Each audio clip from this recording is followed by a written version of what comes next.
7 fall DIY projects to save energy. 'Tis the season. Tis the season. You know, the hairless cat needs a sweater. That's number one. Take it easy on the Texas power grid. That's number 2. God knows that's important. So number one is going to seem so silly to you, or maybe not to you, but to a lot of people. But I have personal knowledge that this works, and it's antiquated knowledge. And number one is to get a door snake. This is so funny that you put this on here, because to me, this is so Etsy right now. This is so DIY. This is like knitting around a tree type thing. And I have seen these before, and I thought they were filled with beans for some reason. Am I right with that? Are they filled with beans? They can be filled with beans. They can be filled with rice. Whatever you can. And they do keep the draft out. My grandmother used these all the time. Yep. And if you don't want to use a snake, what you can do is a number 2 thing, and work with the weather stripping that is both around your doors and your windows. Yes. Home Depot carries a really large variety of weather stripping depending upon how your windows close, how your doors close.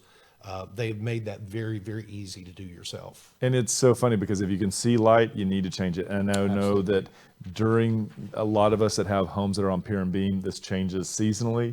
And so it is something to definitely watch about, and I will be making adjustments to my front door. And number 3, Jeff, tell us about the number 3, because this is interesting. This one threw you a little bit when I was talking about it. So number 3 is install foam boards to patio doors. Now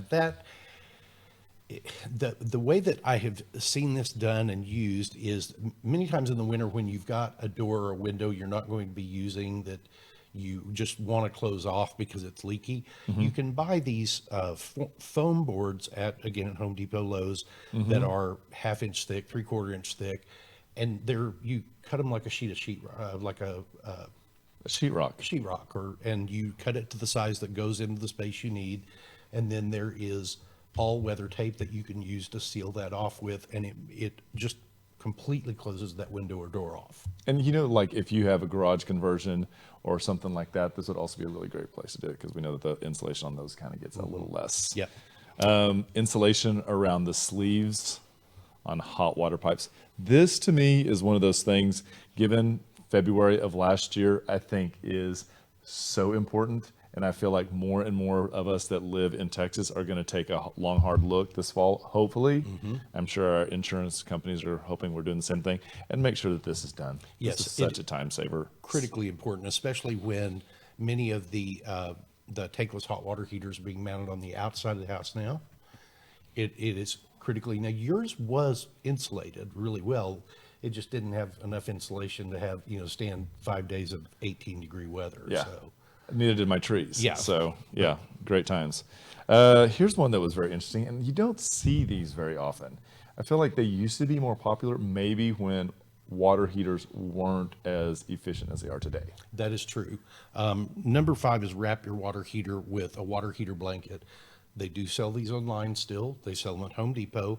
The one thing that I would definitely say to make sure you do is get the one that goes for your size and goes for whether it's electric or it's gas, because they do have different requirements. Yeah, so you can, so that was going to be my follow-up question. So you can put a blanket around a gas fireplace. Absolutely. Or a gas water heater. Yeah, absolutely.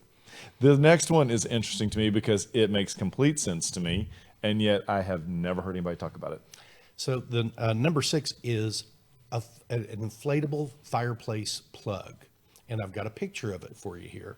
What this is it's really just like a big balloon that goes up into the flue or up into the top of your fireplace, and then you blow it up and it seals off that air access.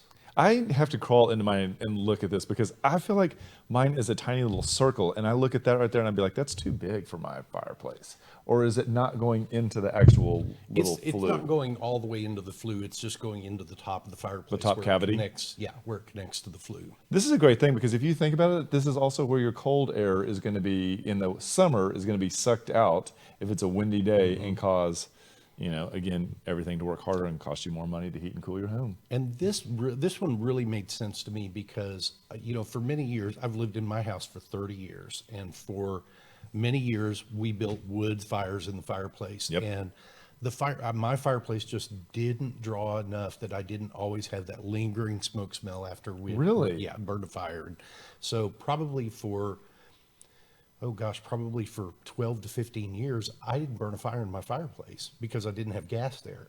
And then we had, people at Hole in One Plumbing come and install gas in my fireplace, and it's been, me and the dogs have Guess who loved that. has a fire? Who's already had a fire this year? I've had This one. 3. 3. And I got down to 50, and he's like, I got to turn my fireplace on. Nothing quite like getting up and you don't ask Ranger. I mean, there's nothing quite like getting up, Papa going in, lighting the fireplaplace, pulling his little blanket around there at the foot of the couch. Y'all are getting a real taste of Jeff Updike right now. I mean, unedited. We're going to wrap this up.